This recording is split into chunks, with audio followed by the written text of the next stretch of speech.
Well, I'm going to get started. I'm Jeff Redman. I'm one of the founding members of EBITDA Partners. I don't know, more years ago than I recall. As you get older, you don't remember these things. But it's a great group of people. Kathy's going to advance a slide to show the people who are in our group. EBITDA Partners was really formed to serve as a network of great advisors. And we all have gotten to know each other and are super comfortable referring these people to any of our clients as subject matter experts. And you can see their specific expertise, and seem to be a little re-energized in the last year. We're doing these monthly programs and really featuring our members, and so that you might see how smart everybody else is, not myself, but how smart they are. And so you can say, hey, I'd like to ask them a question. And feel free to reach out through the EBITDA Partners website, ibidapartners.com. You can get contact information there. Today, we're very pleased to welcome Kathy Sadaka from Integrated Consulting. She is going to talk today about the not so secret superpower of businesses, EBITDA Partners. And without further ado, I'm going to hand it over to Kathy. If you have questions, you can either use the Q&A or chat, and I'll be monitoring, and I'll interrupt Kathy as the opportunity arises. So Kathy, welcome. Floor is yours. Thanks, Jeff. Good morning, everybody. Jeff kind of told you who I think many of you know who I am from names on the participant list here, but I'll give a little intro of myself. For starters, I thought these photos were a better depiction of me. I am an avid animal selfie taker, and this is some of my work. But by day, I work for Integrated Consulting Services. We are a fractional CFO firm that helps companies typically between 5 and 30 million who need some financial leadership. Prior to Integrated, I spent 25 years in factoring and asset-based lending. You may know me from Sage Business Credit, which I started in 2013 with Karen Turnquist, and we sold at the end of 2019. Most of what I'm talking about today comes from that experience of seeing literally hundreds of businesses that were seeking financing. They were experiencing some distress and I would say a lot of stress. So that's what I want to share with you today. I'm going to start by sharing with you a little bit of my entrepreneurial beginning. So in 1989, I was 19 years old and I had 1 year of college under my belt. My friend Emily and I were looking for summer jobs in the want ads, and preferably something we could do together, of course. So one thing caught our eye. Bluebell was looking for drivers. And as we looked into it, what we figured out was that this was really more of a business opportunity. You rented the truck from Bluebell, you were assigned a territory, you bought your ice cream from them, and then you were off and running. Set your own hours, be your own boss. So for Emily and I, this was really a no-brainer. We were going to spend the summer together, we were going to be our own bosses, and we were going to make a ton of money. So let me just skip to the end of this summer and tell you about the lessons that we learned from our business ownership experience. For one thing, you can't eat your inventory. That's really eating the profits. And it took us a couple days to kind of figure that out, but we did need to try everything. But really what we figured out is business has a lot of ups and downs, a lot of unforeseen obstacles. So for one, Golden Valley was our territory. They hadn't had an ice cream truck in 10 years. This was the first year the city allowed a permit for an ice cream truck. And Emily and I thought we were going to be received with open arms and open wallets. And we were picturing lines of people waiting to get ice cream. But instead, they called the police 3 times. We got pulled over and asked to show our permit to verify that we were allowed to be there. And then we faced constant criticism. We were never in the right place at the right time. It was always nap time, dinner time, lunchtime. It wasn't what we expected. Also, those trucks were in horrible disrepair. I think we went through 3 different trucks that summer. One leaked oil like nobody's business. Another one had a fun little thing where a door would fly open as you were taking a cloverleaf exit off the freeway.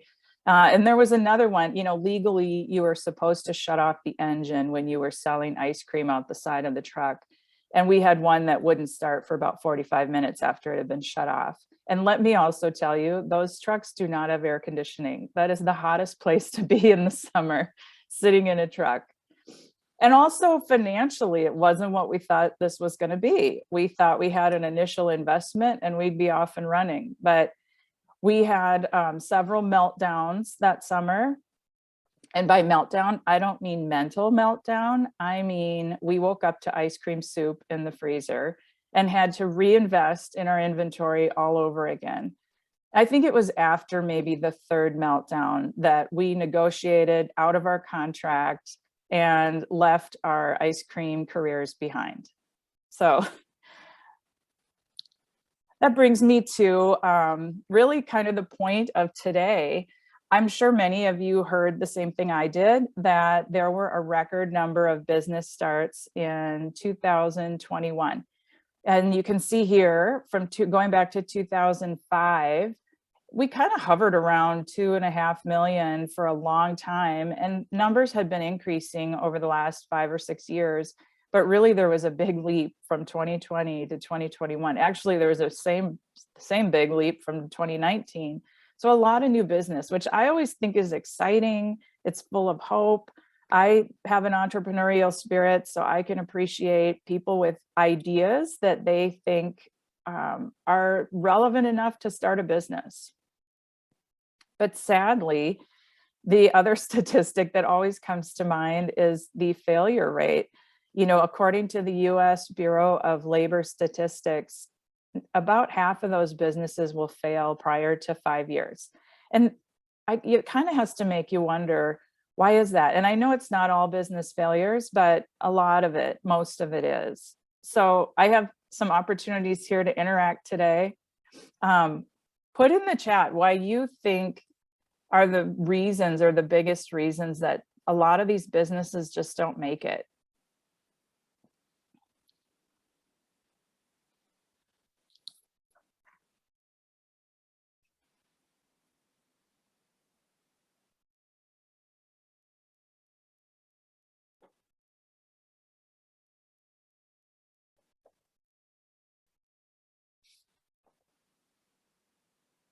Unrealistic short-term goals, missing in strategy, lack of process, profit, right people, finances, cash flow challenges, cash flow coming from the banker, owner wearing hats they should hire. Yep. Too much in daily tasks, having SOPs in place to scale, not understanding their market, lack of communication. Yeah, all of these. There's a million reasons why businesses fail and a million reasons why they succeed. And basically what I'm sharing today is what I saw over and over and over again that I'm kind of referring to as what all these businesses that I saw lacked that I think successful businesses have in place. So what I'm calling the not so secret to success, secret superpower to success. Bam, I feel like I need to say bam. It's a strong financial backbone. And what do I mean by that? I think there's 3 things. One is solid reporting. Your balance sheet and income statement should be accurate and reflect what the health of the business. 2 is cash flow, understanding the cash coming and going from the business and the timing of that cash. And then thirdly, having a plan. Do you know where you're trying to go? And are you working on getting there? So we'll break these down a little bit. Solid reporting. You know, when I was in the finance business, usually businesses came to me and they were frustrated because they had been at the bank and had been referred to me. And what I would, the first thing that any lender asks for is financial statements. And what I saw oftentimes was kind of a mess. These were financial statements where there were strange accounts, they didn't balance, there were weird balances. I saw negative accounts receivable, which really should never happen. And usually I should say the first clue that there was a problem was when I looked at the date at the top of the report. Typically you only print a balance sheet and income statement at the end of a month, a quarter, or a year. But oftentimes when I ask people to send me their most current financial statements, they would turn around and hit print on the printer and send them to me as of whatever the date was that day. And usually I knew then what I was dealing with was kind of a person who didn't know. They didn't get it. It wasn't there. And a lot of times they would tell me, I'm not a numbers person. And so this wasn't important information to them. But here's another chat opportunity.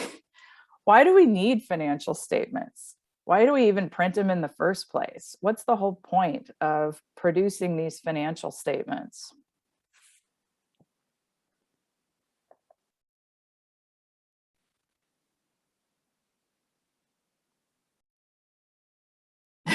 Scott, know when you will be broke. Good one. Barometer of where your business is. Rearview mirror performance. Yep. I would say the biggest reason any business needs them is to get financing. That's the first thing any lender is going to ask for. Granted, you need them to calculate your taxes. And then I think the second biggest thing is that any banker you walk into is going to ask for the last 3 years of financial statements, fiscal year ends, and their most recent interim financials. And the key to success for any business is having access to the capital they need. If you don't have access to capital, granted, there's a lot of keys to success, but I would argue that having enough cash is a huge one. Bankers use the information on these financial statements. This is how they make a determination about whether to lend to a business or not, and how much they can lend to a business. And then they continue to look at these financial statements after they've lent to kind of check on the financial health of the business. I always like to say that handing your financial statements to a lender is a little bit like a job application and handing a resume over. This is really what the lender has to kind of determine whether this is a credit they're willing to get into. Years ago, I was trying to hire an administrative assistant, and she handed me, one gal that came in for an interview, handed me a resume, and her first name was misspelled on it. And I always think of that when I look at financial statements that are handed to me with kind of obvious errors all over them, that I think back to, we'll call her Annie with 3 N's. I kind of think back to that, she's trying to put her best foot forward. And what I saw was this glaring error right away, and kind of then wondered, should I hire her or shouldn't I? I did, just to tell you the end of that story. I did hire her. And she was great. I'll add that too. I like to say that lenders speak fluent numbers. It's like a language, and they know it like the back of their hand. Have you ever gotten one of those phishing emails and you're reading it, trying to determine, is Amazon really telling me I need to click this link and hand my credit card number over again? And you come across these little grammatical errors, just subtle little things that tell you instantly, this was not written by someone who speaks English as a first language. It's probably not coming from Amazon's marketing department. I'm going to go ahead and delete it. I think that's similar. If you don't speak numbers, that's kind of similar to handing financial statements to a banker. The little subtle errors in there that you may not notice really stand out, and they're very noticeable. So then people might say, well, how do I know? I take a look at them. I think they seem okay. And my answer to that would be, if you're sitting at the table with your banker and you can't answer questions about your financials and you're not sure you understand the conversation, you maybe don't have a great grasp on the financial health of your business. If I'm going in to get money for my business, I really want to know that I've got my ducks in a row, that I want to be confident that I know my financial statements accurately reflect the health of my business and that I can tell the story about them. And let me tell you, it may not always be that I'm profitable and things are going great, but it should accurately reflect what's going on, and I should be able to talk about them. Is that a question in the chat? No. Okay.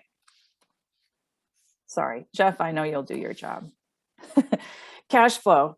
I was a cash flow lender. And so what I saw usually when people didn't understand their cash flow is that they had been experiencing overdraft checks at the bank. They might be on COD terms with some of their key vendors. They had sometimes an inability to cover their payroll. And I would say that in general, they typically felt like the business was running them. They weren't running the business. And they had that exhausted look on their faces. A few months ago, I think it was about a month ago, I had a ton of stuff on my plate. I was in the middle of planning 3 events. So I was keeping track of emails I needed to send out, RSVPs that were coming back, things I needed to do to prepare for those events. I had family coming into town for a wedding, and I had a list of things I needed to do to get ready for that. And I had a blog I needed to get written and put out. I had emails I needed to return to people. I had a dog I needed to get into the vet, just a growing list of things scrolling through my brain that I needed to get done. And I started to become more and more stressed out about what I was missing. I'd wake up in the middle of the night and think of one more thing that wasn't on my list. And I felt like this guy, like I had just way too much in the air to keep track of. And I knew I was going to drop something soon. So if any of you have been there with me in that situation, you know the best thing to do is make a list. Get it out of your head, put it on paper. Now I can prioritize, I can reassign to others, I can cross things off. Once it's on paper, I felt instantly relaxed and better, and I felt like I was in control again. I didn't have to try and keep remembering what was happening, and as things were being added and subtracted and changing. And I would say the same thing is with numbers, and business owners do the same thing with their finances. So I met a guy a couple weeks ago named Jim. He owns a landscape company, and we were talking about his cash flow. Now, if you've worked with landscape companies at all, you know that during the summer, they're busy, they're mowing lawns, they're putting in patios, they're doing all kinds of stuff, and they are typically very cash flush. But in the wintertime, things slow down. Especially on a dry winter where there aren't many snowfalls, there's not a lot to do, yet they don't typically lay everybody off every winter. So they're continuing to cover some of the same bills, rent, payroll, et cetera, but they've got much less income. So as we were talking to Jim about his cash flow, he admitted that his wife did the books, she paid all the bills and did the taxes, but he kind of kept track of the cash flow in his head. And he liked to call it his nut. And we always heard that. I know my nut. So just side note here, this is where that term comes from. I'm picturing a delicious cashew. That has nothing to do with it.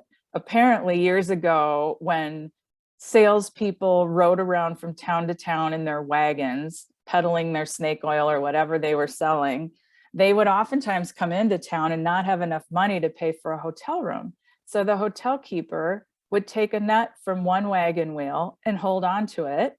They would spend the next few days working on selling their snake oils, making enough money to pay the hotel keeper and earn their nut back. So there you go. You're welcome. So let's talk about cash flow for a minute here. And I hope that I can keep you, I hope I don't lose you here. So we use a tool called the 13-week cash flow. And first of all, why 13 weeks? 13 weeks is equal to about 90 days, and that's about 3 months. So let's talk about Dave's Donuts. I had a client who made donuts, and he delivered them to all the local gas stations each day. So Dave would make donuts, deliver them, bill his clients, and they had 30 days to pay for those donuts. And in the meantime, obviously, he had to buy flour and eggs and sprinkles and all the stuff to go into his donuts. And typically he had 30 days to pay for that from his vendors.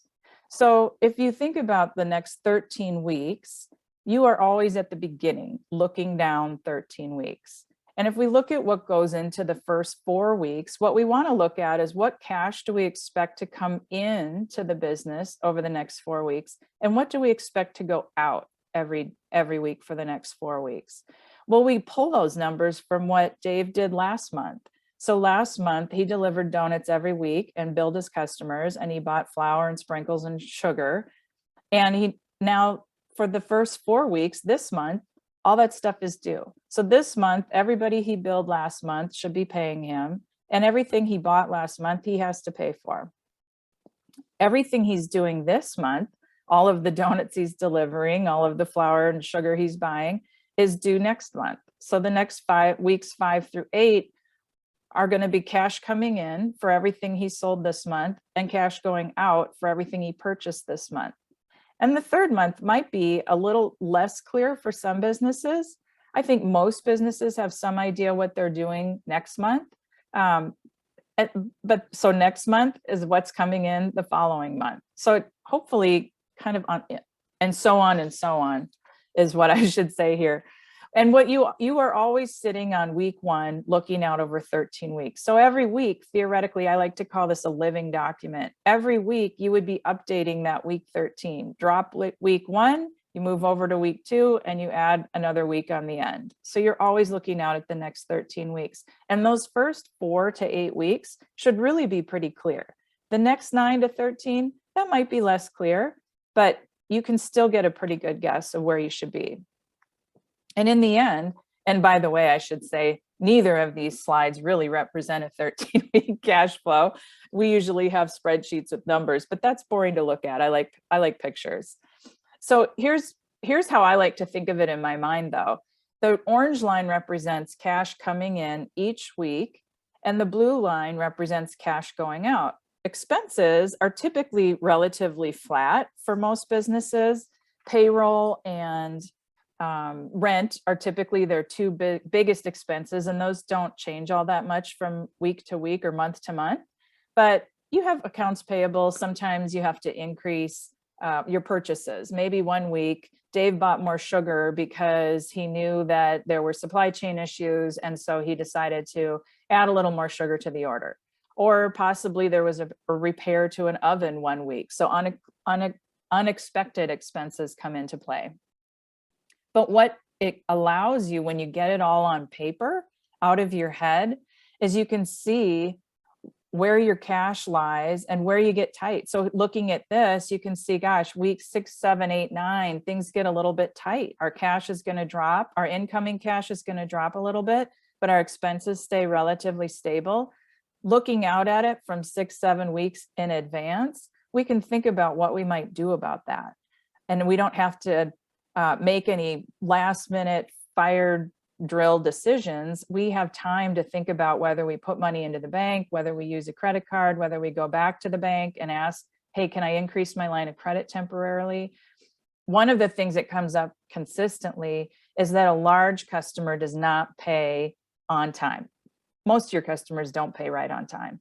That happens to everybody. So oftentimes looking, for example, at week 1 here, it looks like, oh, look, we got a lot of cash coming in. We can go ahead and mail all the checks we were planning to mail this week. Well, what happens when some of that cash you were expecting didn't happen? That big customer isn't going to pay for another week or 2. Maybe we can't mail all the checks we were planning on mailing. There's a few that we might be able to hold for a little bit longer until that cash comes in. Now we're not making it the bank's problem because we don't understand the cash flow. And I should also say that a lot of times business owners keeping track of the cash in their heads, really what they're thinking about, their nut is the sales that they're doing every month. And sales are not cash. Sales are sales. So when it comes time to sending checks out the door, what you really want to have a good grasp on is what cash do you have coming in? You want to feel like this guy, in control and happy. So sorry about that. I wanted to have fun. Lastly, the plan. You know, this is usually where we start with our clients is, what are you trying to do at least this year, if not for the next 3, 5, 10 years? What are you trying to do this year? We have a lot of ideas in our heads about what we want to do with our businesses, right? I want to double my sales. I want to add 5 new customers. I want to add another product line, more equipment. There's all kinds of ideas. And anytime you ask a business owner what they're trying to do, they can tell you all kinds of things they want to do with the business, right? But what you need to do is I always say, take those ideas and turn them into numbers, put them on paper so that everybody can see and talk about them. We start here with our clients so that we know where they're trying to go. And what's interesting is oftentimes they're just, again, thinking about that top revenue line, where they want to go with revenue and how they want to increase it. But they haven't thought through all the other line items under revenue that need to change is if they actually are successful. So this gives us a starting point to put those assumptions and ideas on paper, and then look at what that does with the expenses. And then also it gives us a place to kind of check and see how we're doing. Now we have something to aim for, all of us. Everyone on the team knows what's in the business owner's head and where we're trying to go. I kind of think about it in terms of taking a road trip. Business is a bit of a journey. If I knew I wanted to go to California, remember the old days when you needed maps? We didn't have GPS on our phones, and you had to actually pull out maps and map your route. If I was going on a road trip back then, I knew where I wanted to go and I mapped out the route, and I would check back frequently to see that we were still on track. Sometimes you'd get off track and you'd course, and you knew about how long it would take you. You knew where you might stop, and you could tell other people along the way where you were going. And if you needed help, they knew where you were going, and it was easier for them to help you. I really think that having a plan is very similar. And whether it's looking at what your business wants to do in the next year, or whether it's the next 10 years, having a plan makes it easier to communicate. And especially when we look back to this guy, our lender, they need to know where you're going and what you're thinking, and they need to see it in numbers again. I had a client that we started working with last summer, Steve. He owns an assembly plant, and he had a $13 million line of credit with his bank, but he wanted 15, thought 15 was the right number. And by the time we got brought into it, the banker was frustrated. Steve was frustrated.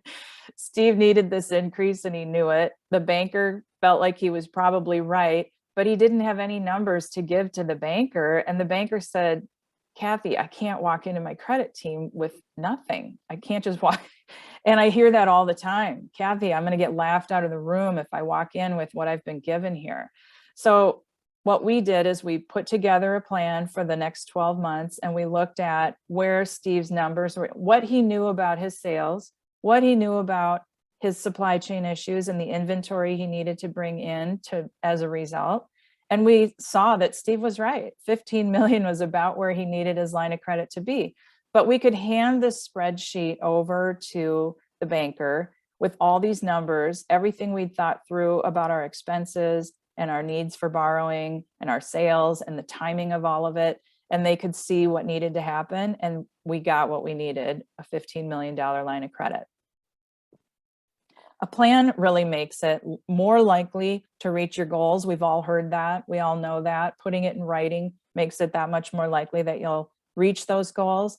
But it also gives you an ability to measure your results and progress, to correct course when you need to, and most of all, to be in control. Again, this is all about feeling and being in control. So where do we start? Let's say you are a business owner and you're thinking, wow, this all kind of sounds familiar. This sounds like me. Or you work with businesses and you go, gosh, I know some people like that. You know, this is what a CFO does. People often ask me, what does a CFO even do? There's accountants, CPAs, bookkeepers, controllers. This is what a CFO does. They help provide that strategy around the finances of the business. There's lots of fractional options out there. I'm certainly happy to talk to anybody if they have questions. But also I would say, maybe start with a trusted advisor and find out what they think. So I want to apologize to Simon Sinek, but really when you think about it, why do we start businesses in the first place? Anybody have, put it in the chat what you think. What is the whole purpose of starting a business versus just going out and getting a job, which I know from experience is sometimes a whole lot easier. It's less work. Freedom.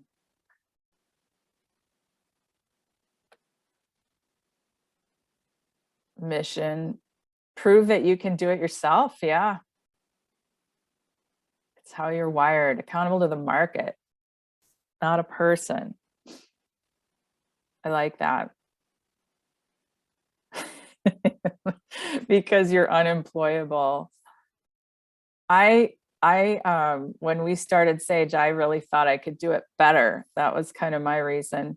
But you know, at the end of the day, the whole point, and this is stealing a page out of Karen Turnquist's book for any of you who know her, it's about building value. The whole reason, I don't care what your passion is or any of the rest of it, unless you're a nonprofit, and even then I might argue it's the same, the whole point is to build value.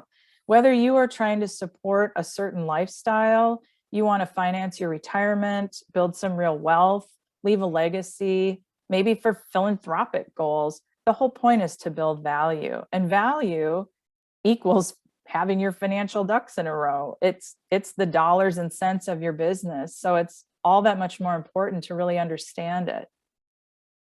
So here's the thing. After my 25 years of experience working with businesses that were always in distress, it was painful because I felt like this was such an easy answer. The not so secret key to success was having a strong financial backbone. It made all the difference. So look at that, 33 minutes. Kathy, this is great. As people can put questions in the chat for Q&A, let me just, so I'm really passionate about making widgets. I'm an expert on widgets. I went to school for 12 years to figure out widgets. I never took one business class. I appreciate this need for keeping accurate financials, but it's not efficient for me to learn how to do financials. Right. What do I do? Right. Who do I hire? That's the thing I always say, that business owners are passionate about their product or service. They did not go to business school. They usually did not take accounting classes. And I don't think you should start. You know, business owners all have to wear a lot of hats when they start a business, and they have to wear all the hats, really. But there comes a point where you need to recognize when it's time to start passing things off. And as the business grows and becomes more complex, looking at bringing in the experts. And this is one role, and it's very self-serving for me to say this because this is what we do, but this is one role that I would say is so critically important because, again, it's linked to your ability to borrow money. And that's oftentimes the key to survival.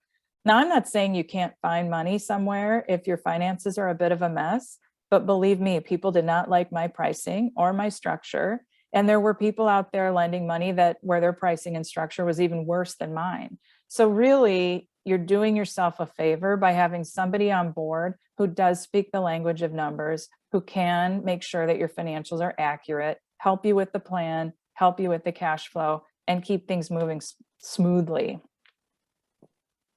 Great. You know, I've never had any business classes, but hung around numbers forever. I once was accused of being a bilingual, that I could translate numbers into English. So. Well, and that's so important. That's where I say it's a language. And if you don't speak the language, you're just always going to be frustrated. People came to me and didn't know why they weren't getting anywhere with the bank. They didn't understand why they couldn't get what they needed. And at the same time, the banker they'd been talking to was frustrated because they lend money for a living and they couldn't do what they needed to do because they weren't getting the information they needed. Kathy, and I'm waiting for, if anyone has questions, please post it in chat. You mentioned bookkeeper, controller, CFO. Describe the difference between those. Kind of what does a bookkeeper do versus a controller versus a CFO? So bookkeepers typically are doing the day-to-day, posting those transactions that happen throughout the day. So posting, they create the invoices. They maybe put purchase orders into the system. They get, when you have accounts payable, they're putting that into the system. They may be cutting the checks. They're doing all those daily transactions that go into your accounting system. A controller may also do that. Controllers typically also might be managing an accounting department. They're putting the financial statements together. I should also say people use a lot of these terms pretty loosely, or titles. And then CPAs typically are the tax experts. They've actually taken the CPA exam for a reason. They really need to know general accounting principles for tax purposes. And then the CFO, who fits in the middle, they're providing more leadership. So they're not necessarily doing the daily transactions, or they might be helping assemble the financial statements at month end, but really more importantly, they're understanding what those financial statements are saying. What are the trends that we're seeing? Where are we trying to go and are we getting there? They're kind of helping set what the business owner's goals are into numbers and holding the business accountable from a numbers standpoint. I see the quality CFOs as being a strategic partner in the leadership team, understanding the organization's strategic direction and what the financial implications of those decisions are. Right. We do have a question in the Q&A. Do you have a framework you especially like for presenting a financial plan? We use a rather complicated Excel spreadsheet, and which is why I made my own little pictures, because it's not fun to look at, especially if you're not a numbers person. If you are, it's really fun to look at. We start by taking the financial statements, kind of the historical numbers that a company may already have, and then we take that, we plop it in, we look at formulas based on kind of ratios of the financial statements, and then build that out over the next, say, 12 months.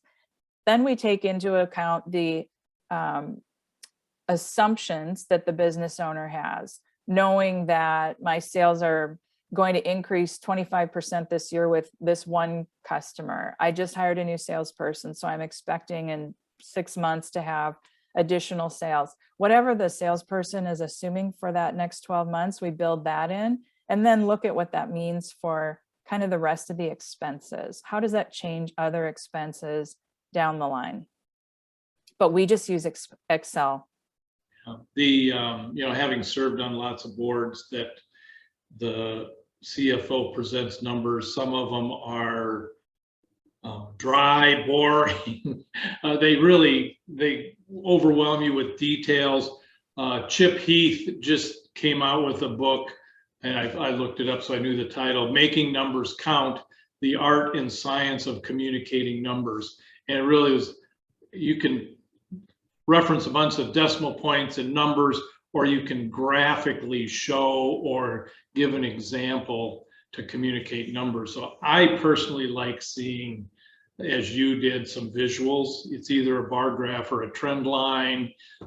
It's backed up by numbers. Your Excel spreadsheet will generate those. Right. But I think particularly for the business owner, they can, having their accountant or CFO translate it so they can understand it in pictures So when they do go to the bank, they know and can talk about it. Yes. So I think that's, Yes. the good financial advocate, I think, can help the business owner be comfortable. And you have to be careful. You just you delegate. Oh, I trust Kathy. I just whatever Yeah. she says.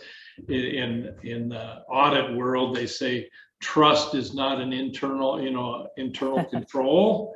It's the Right. people that you trust most that probably stole money from you.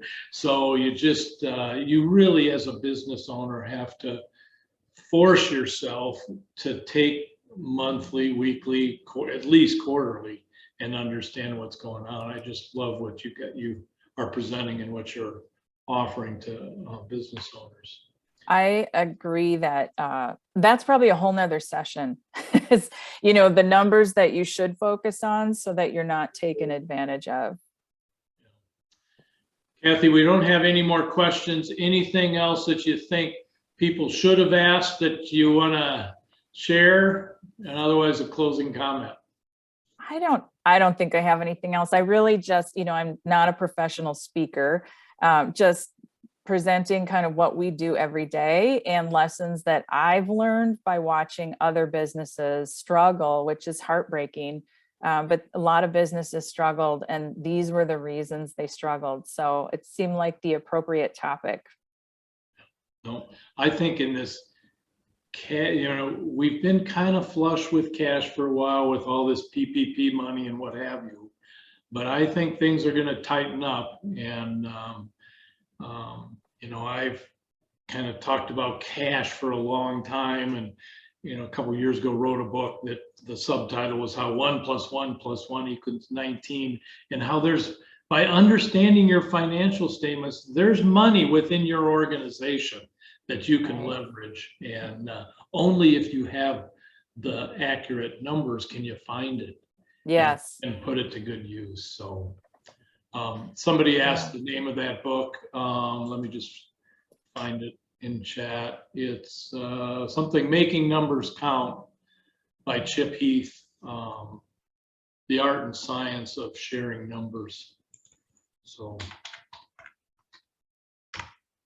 with that, thank you so much. Making Numbers Count is the name of that book. I read it. It's really, they have some examples of how you can communicate numbers that really are gripping. And sometimes it could be used to share your market potential to make it realistic that, your numbers are actually within the realm of possibility. So, Yeah. Kathy, Sounds like thank you so much. I'm going to end the recording. If people want to stay on for a bit and share additional questions in chat, you're welcome to do that. Otherwise, go forth and have a great day, and we'll see you soon. Thanks, everybody.